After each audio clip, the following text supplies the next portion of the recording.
update lang po.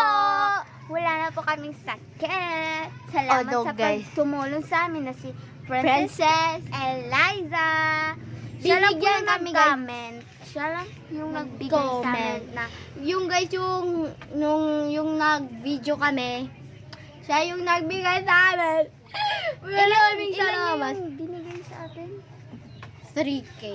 3K po, nag-text po kami, nag namin sa Facebook, tapos kinonfirm niya agad.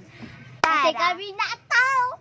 Oh my God. Salamat po sa iyo, ate.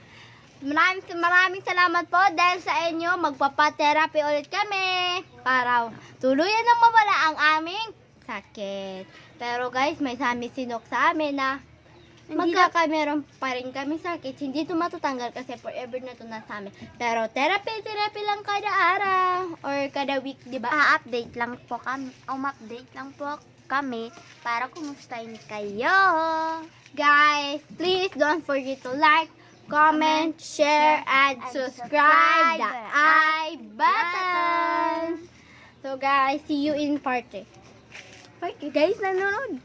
Wala pa namin in-upload ang aming prank kay Hazel kasi wala kasi kaming wifi yun. Ngayon na rin wala.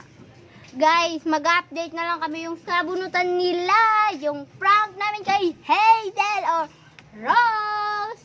Update lang. Guys, please, tulungan niyo po kami, pampaterapi lang. Opo. Guys, meron din tayong pahangaan challenge. Nagtataka kayo kung bakit ito pa rin yung suot ko, pero sa kanya nagbago na. So guys, ito lang talaga favorite ko na suotin, pero naligo na ako kasi wala naman akong sakit na. Guys, wait lang. Meron papakita. This is my outfit. Kanina, guys, nag-half-bath naman ako. Yung suot ko talaga kanina is Yung green. Yung green nito at white na butterfly dito. Yung nanood kayo na parehas kami yung butterfly dito. Pati sa sa kanya. shorts namin, manood kayo. Kasi kagaya rin kami ng damit.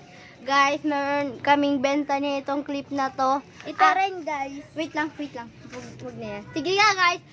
Bye-bye! I love you guys! Mwah! See you in part 3 or sa mga aming update. Mwah! Bye-bye!